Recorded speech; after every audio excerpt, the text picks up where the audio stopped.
Buenos dias, Sheryl, and thank you for joining us today at Business Spotlight Series. Today, I am excited to introduce Sheryl Newman, founder of Appetite for Business. Welcome, Sheryl.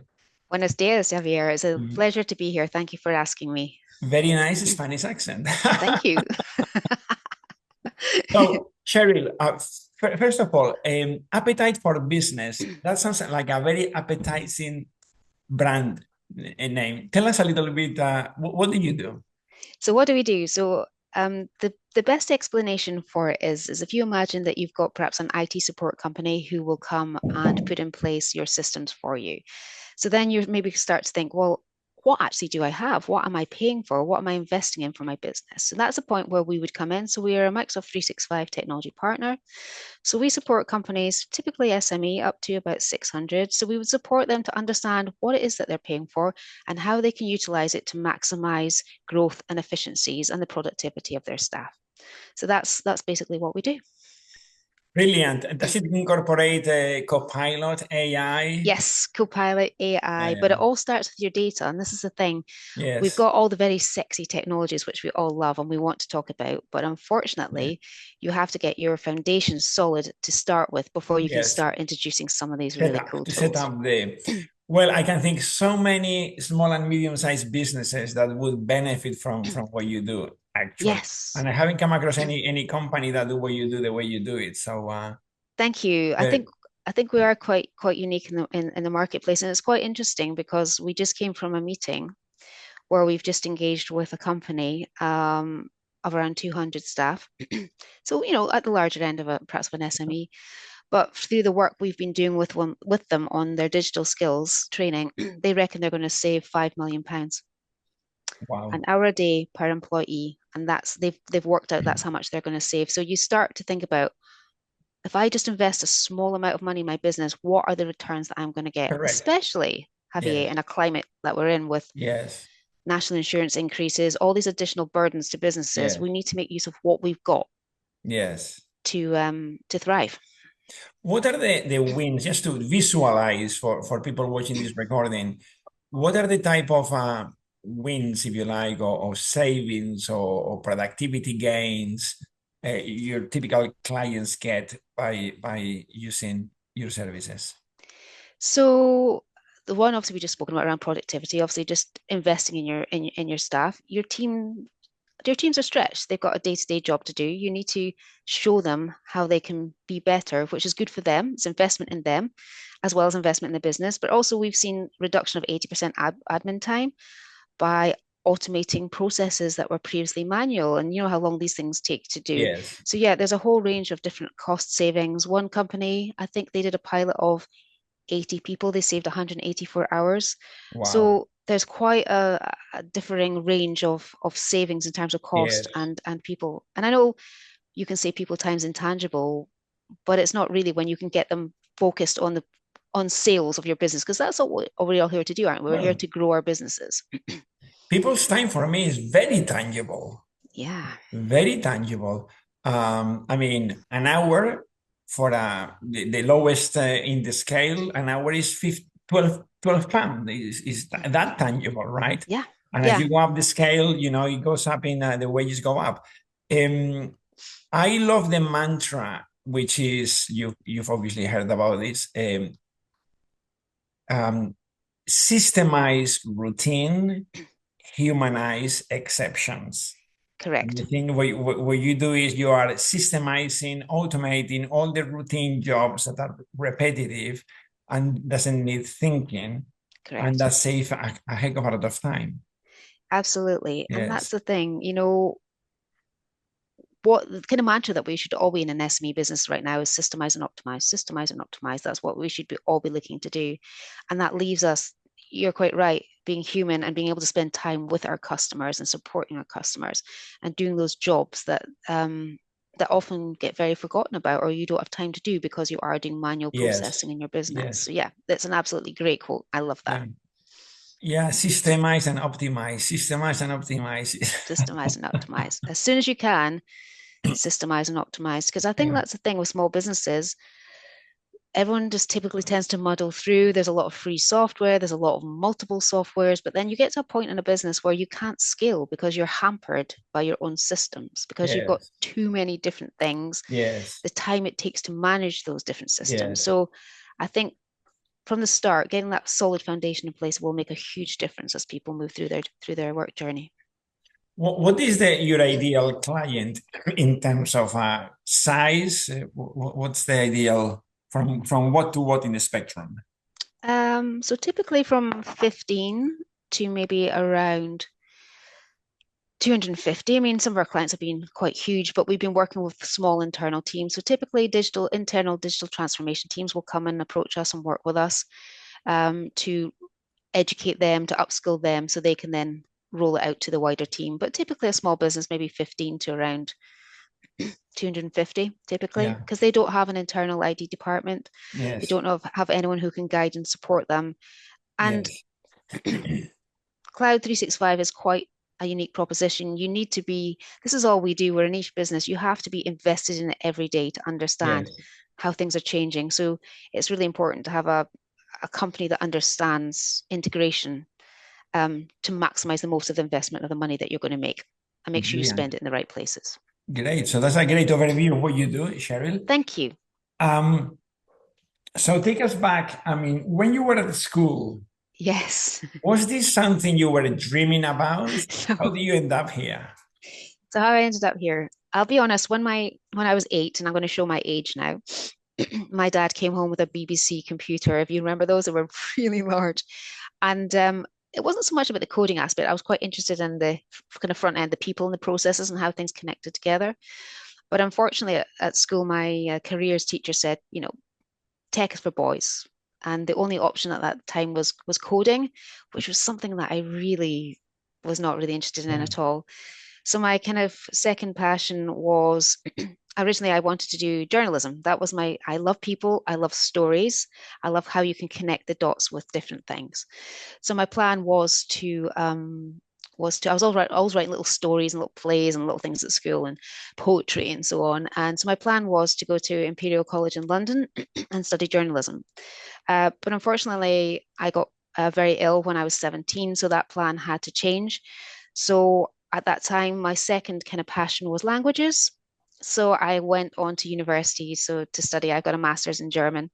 So it was quite a complete sort of turnaround of 360. But I suppose now, Javier, the way I see it, we're helping people to make stories with their data. We're helping them to make stories with their information that they have and their people. So I kind of have come full circle in a Yes. sense because I'm still helping with stories and businesses and people to connect together. So it's kind of come full circle. But no, it wasn't initially the dream job. No. I think you come across as the person that would connect any dots, you know?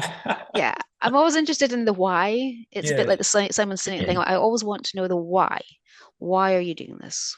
What's the reason for this? Because, we want to make sure that we get things right. And then even in life, in personal life, I'm always like, why are we doing this? What's the reason behind this? What are we going to gain from doing this? And I think it's good to have that questioning brain. It's that Yes. type of brain that never switches off. It's quite Yes. creative.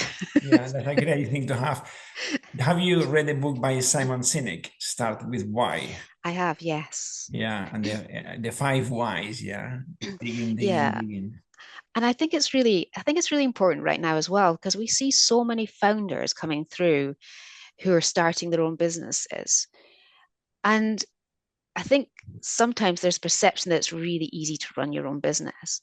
But I think if you've got a passion and you understand the why and you've shared that vision, either with yourself when you start or with your team as they come on board with you, then that really makes a difference as to why your customers will buy from you because they understand why you exist as a business. Yeah, So I think it's such a powerful yeah. book. So it's connecting It's the connecting. people to the vision. There you Correct. are. It's all about the connecting again. It's back to that connecting people to the to Yeah, the outcomes. Yeah. that's brilliant. Thank you. Um, so, what are some of the major challenges you've had to face in building a business? Okay, so here's a little story. I didn't set out to run a business. That was never my intent. However, I speak about connecting the dots, and when you look back, it does make sense because when I was 13, I wanted some money for just some clothes. My parents were like, look, if you want that additional money, you're going to have to get a job. So I did. So I went out and got myself a little toffee round. I don't know if you remember those in the 1980s. I had a little trolley and I went round doors and I think I ate half more of the profits than I sold, but it built resilience in me. I had doors thrown in my shut my face, but I knew that if I wanted something, I had to go out and get it. And then typically in every role that I had, I was quite self-managing. So even though I worked as part of a team, I was looking after myself typically and looking after my own workload. So I suppose there was those entrepreneurial traits that were already built into me. Um, but I joined a company, and in 2015, it was a really difficult time. It was the energy recession, and uh, the owner and myself made a decision at that time that I would buy out the business and I would take it forward on my own. Which I remember the lawyer at the time saying to me, "This is career suicide. What are you doing?" And I thought, well, I don't know how to do anything else. I'm just going to give it a go. And I think perhaps some of those earlier traits, like I'm very resilient, I'm very determined. As I said, I've been ill since I was a very young girl, so I've always just had to keep going. So I think those traits probably stood me in good stead. But I'd say the biggest challenge, Javier, was that I used all my savings. I had £1,000 left in the bank. That's all the money I had. There was a recession in Aberdeen. There was no work. I had a small team of three. And very sadly, 3 weeks after I bought the business, my mum was diagnosed with terminal cancer. So I had just like the perfect storm of everything to try and navigate and get through. But as I said, I'm very determined. And I think in life, sometimes you've just got to break things down into baby steps. Can I get to next week? Can I get to the week after? So I think that's been one of my biggest challenges, just all of that in such a short period of time and managing to trade out Yes. when the expectation was that there was just no way I could make it. So I'd say that's been my biggest challenge and also my biggest achievement. Yeah. I mean, you mentioned two very interesting words. One is resilient, Mm-hmm. and the other one is determined. Yes, So I think these are two traits to build a business that you need. Running a business is not for the faint-hearted. it's not. I think you'll know this yourself. You're working with lots of business owners. You get paid last, typically. You eat last, as they say. You always need to be considering and thinking. You cannot be afraid to run a business, and it's not a 9 to 5. You have to put skin in the game, Yeah, and you have to be prepared to put the hours in to get the results that you need. And you have to be willing to build trust with your customers. And all of these things take time and effort and perseverance. And when you get knocked down, you have to be willing to get back up on your feet and get going again. And I often wonder, is it something that's nurture over nature? Do we have this? My background was that, but I do believe these traits can be learned over time. But it is something that it's deep down, you do have to have it as an entrepreneur. You must have that resilience built into you and determination to just to keep going yeah, when it just feels like it's just black. yeah, yeah. No, definitely. Um, what are the what are you looking for in the people you recruit to join the team? So, as you may not know, we won Sunday Times Best Places to Work for 2 years in a row. We Wow. didn't we didn't apply this year. Um, there was a reason for that, but I am very much around. I always wanted to create a place where people could come to work and bring their whole self to work. That was very important to me. So they could bring their own skills, they could be their own person, they could feel within guidelines, they could flourish. So for me, I'm looking for people who are almost like a little bit entrepreneurial. So they have ideas, they have vision, they're hardworking, they're resilient. Communication and customer care are non-negotiable for me. Mm. So you have to have heart. One of our key core values is being human. And you have to be able to treat your customers like you would treat your family because technology is it's not a dark art, Javier. It's Yeah, people like people are very good at their jobs, and it's our job to make them understand what it is that we're doing so they can work in collaboration with us. We're not doing anything to them, we're doing it with them.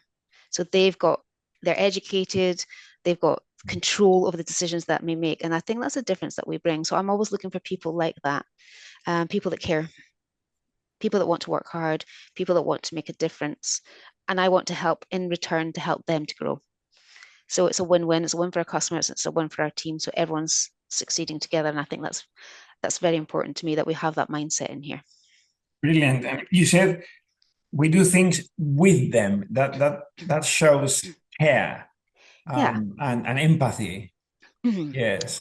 mean, Yeah. I can share in my early career when I really needed business. I had a client that approached me, and the project was probably around £250,000.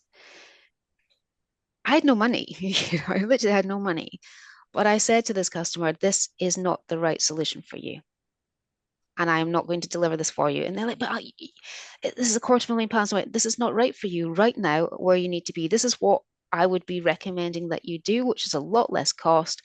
And they decided not to go with my decision. And that was absolutely fine. But a year later, I met them at a networking event, and they said you were absolutely right in what you told us to do. That's And brilliant. they actually gave us another contract off the back of that. Yeah.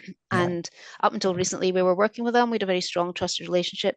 But that's very important to me because that builds trust that we're on the same side as our customers. We Mm. want them to thrive and to survive, and we want to give them the tools that are only necessary to allow them to do that. That's brilliant. So that shows integrity and authenticity, and that always pays back.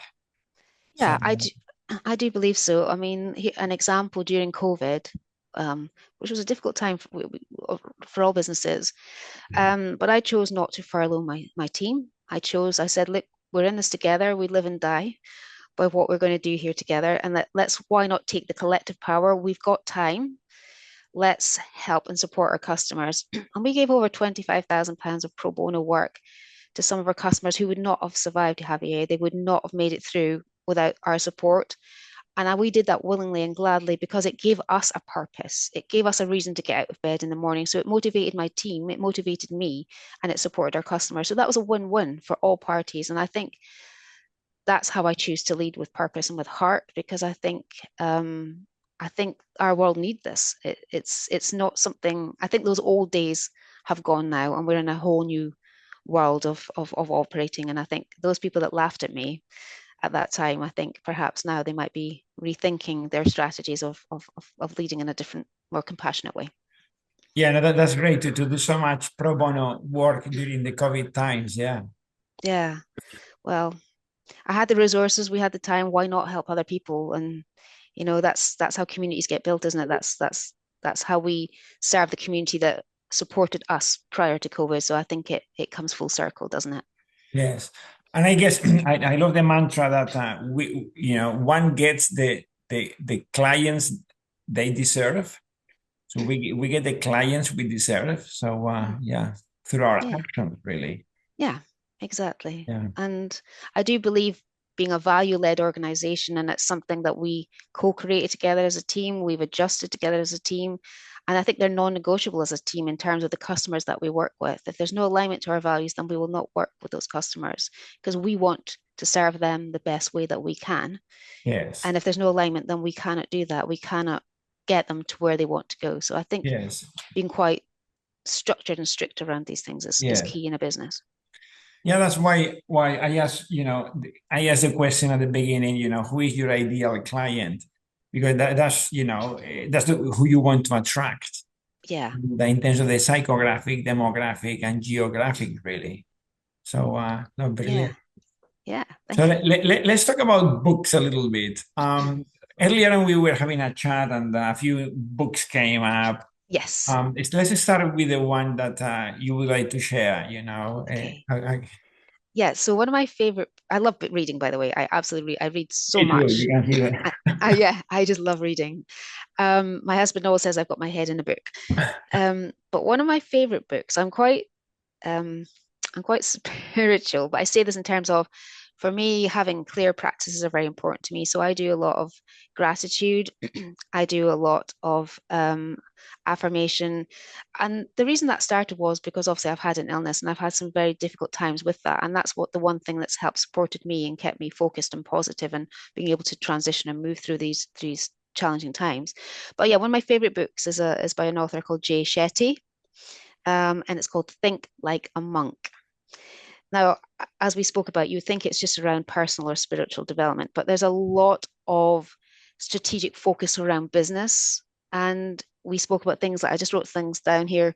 So they talk about dharma, which is basically essentially your why. What is your why in business? Why are you doing what you're doing? What is your passion? Why are you doing this? And that helps you with things like employee engagement. It helps with attracting the right customers. It helps with your strategic vision. So these are the kind of key things that I liked. Obviously, around mindfulness and mindset, really helps you to listen. So when you're talking to people, you're actually open to hearing what they're actually saying to you. So just sitting back a little bit. And I think I also shared a story where Jay on a retreat, every day he had to go the same walk every day. And it was really intriguing how he said, once you get into that mindset and you really open your eyes, you can start to see things that you never noticed before. And I think that's really transformational in business because we're always so at it all the time. But sometimes just taking that minute to think back and look at things through different eyes can shed a different way or a different approach or a different way of working. And so for me, I love that. I think there's such commonality between just those being calm, being centered, and listening in terms of a bit like monk-like aspects, I suppose. Yeah, So that's one of yeah, my favorite books. yes. And that's why being in a hurry, you don't notice anything.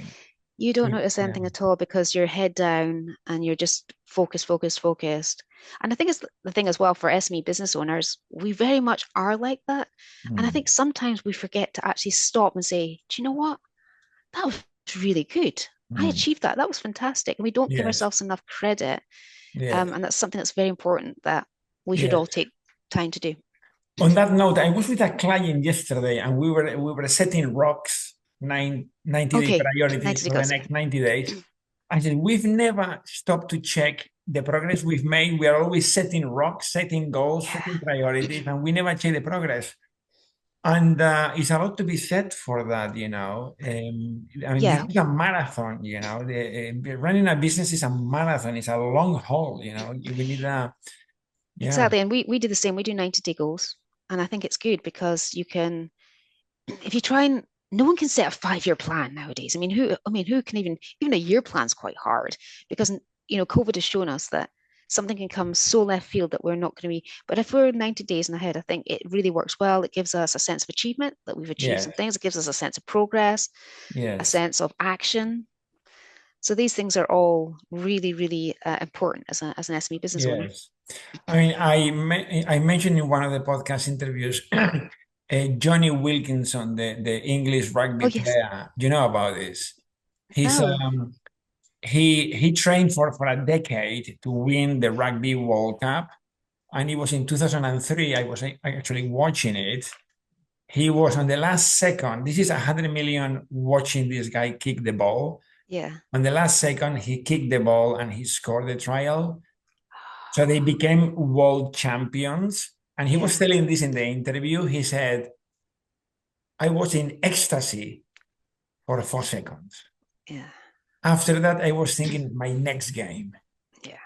And it's just, why do we live for it? You know, it's just to achieve things, and then what's the next thing? What's the next thing? And that brings me to the next point of the book I mentioned to you earlier on, the power of now. The Yes. power of now, being present, which connects with what you said about listening and being present. And Yeah. And yeah, that's the thing. I watched a great what's that program on TV? Sorry, my brain. With you got the SES or the SAS guys. And yes, I read one of their books and they say they only ever live in a 30-minute window. wow, They only ever live in a 30-minute window because they don't know what's coming beyond that. yeah, And you're right, it's the power of now is that you can't control what you can't yeah, see or what you don't know. yes, So why are we worrying about stuff that we don't understand yet? yeah, So you're right, just being present in the now and yes, managing what you can control now, it yes, takes a lot of pressure and stress away because yes, we tend to, you're right, we tend to be thinking, right, what's next? We've achieved that. yes, What it's like it becomes a tick box yes, exercise. And yeah. yeah. Now, but there is a lot to be said for setting long range goals. Hmm. Because I heard you say before, 5 year goal was the point if we don't know what's around the corner. Yeah. Correct. Yes. However, I always picture it like climbing a mountain. Yeah. And so, okay, you need to see, the mountain peak. That's where you are aiming with the business. But then you get your 90-day, okay, what's my 90-day rock that Yeah. stacks up to Yeah. the mountain peak, just to get direction and but yes, Clarity. yeah. Brilliant. I'll So laugh. I'll share with you. I have two pictures in my house, which are very meaningful to me, and they keep me going as a business owner. So my husband hates them, but that's by the way. So I got one which is basically it's called Out of Darkness Comes Light, and it's very black, and there's a very vibrant white center. And I always think as a business owner, when you set your goals and your objectives, you might be in the dark, but you're always working towards that light. And I also have a new print, which is a mountain, which is the top of the mountain. Again, is that black, but then you've got these light pieces that are coming through the mountains as you're hitting to the top, and I love that because it's almost like a goal for me to be attaining yes, that level. So that's how I set my plans in the business to allow me to achieve those with key processes and systems, and yeah, all those kind of things we've now you're discussed. talking. Yeah, Yeah. I love the acronym systems, Systems, yes. um, which stands for, if you write systems down vertically, is save yourself time, money, effort, and stress. I love that.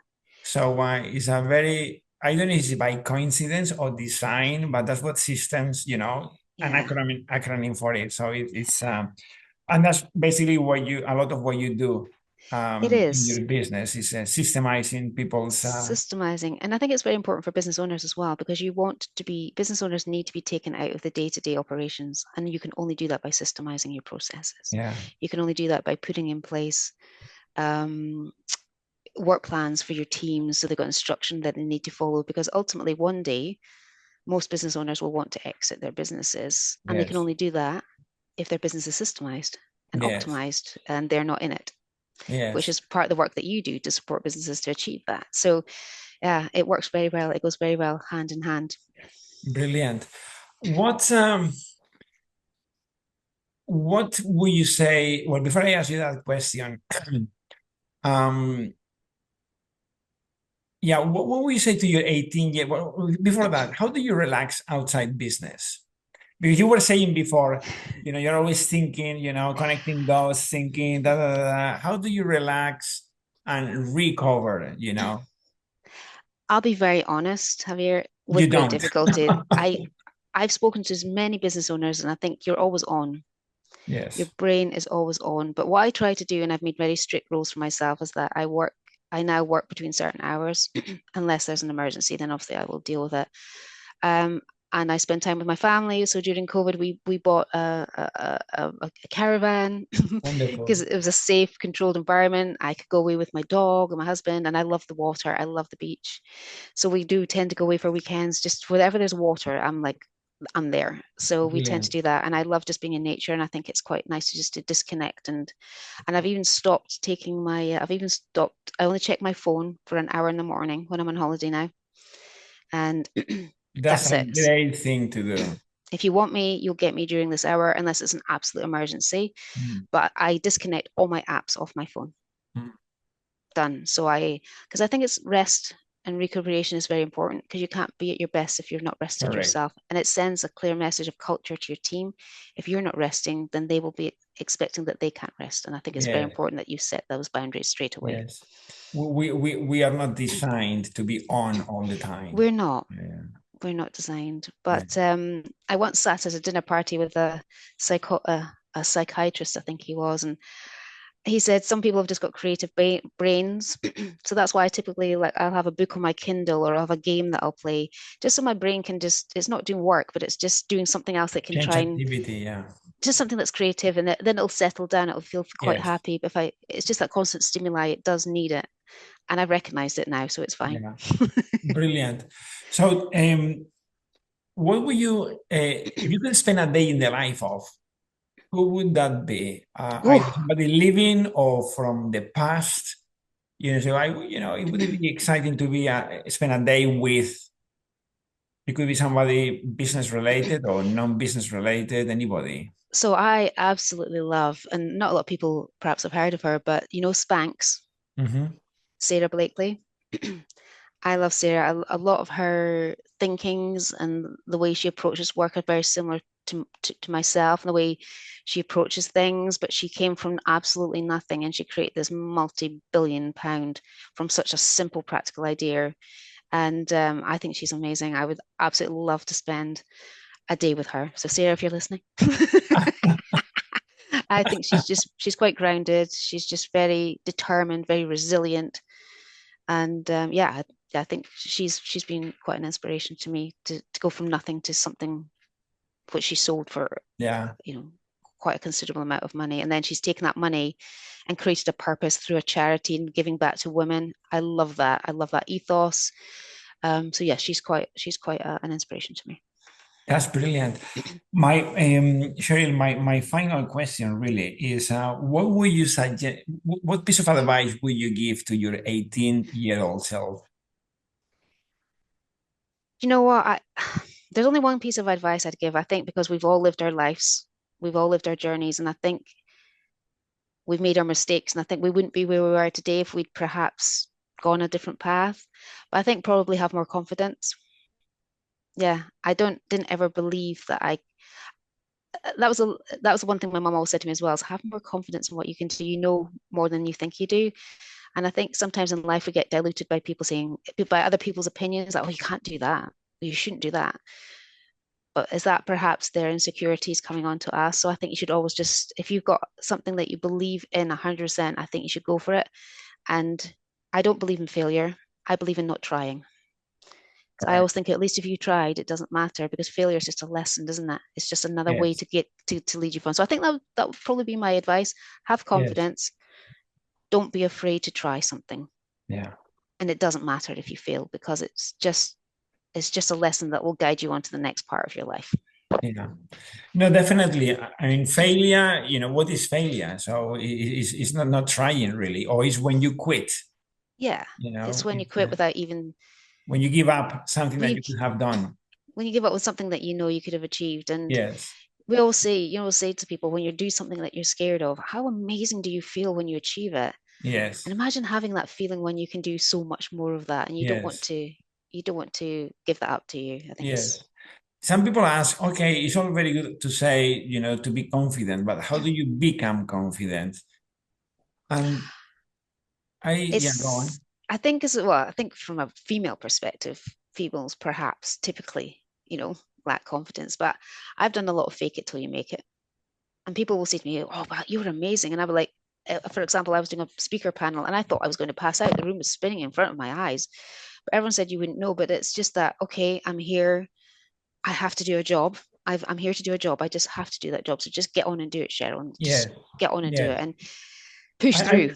yeah, I would say two things. One is competence gives confidence. Yeah, that's So true. it's doing your homework. Hmm. And the other thing is when you said fake it till you make it, I like to rephrase that in my head because it sounds kind of lack of authentic, and that's not Yeah, what it people is. mean. Yeah, But is you're gonna do your best every time. Yeah. So yeah. you're not faking it. You're just giving No, your best. Because some people may understand, oh, fake it. You may misunderstand that phrase no. that we I hear think so what often. Yeah, I think you're right. What I mean by that is you do something, you do your homework, you do as much to empower and educate yourself as you can for that Yeah. situation that you're finding yourself in, Yes. Yes. and then you present yourself in the best light that you Correct. can. Yeah. And even if it's the first time, they don't know it's the first time. That's why you, No, you say you may fake it. You're yeah, first time, but you're doing your best. So and then you build exactly. experience on that and mastery of your trade. Yeah, That was brilliant, Cheryl. I want to thank you from the bottom of my heart for absolute sharing your pleasure. journey and again stepping outside the comfort zone to be part of the podcast Thank you and so much. for being Thank so you. candid and sharing your experience with us. Thank you so much. It's an absolute pleasure. Thank you so much for having me. Thank you.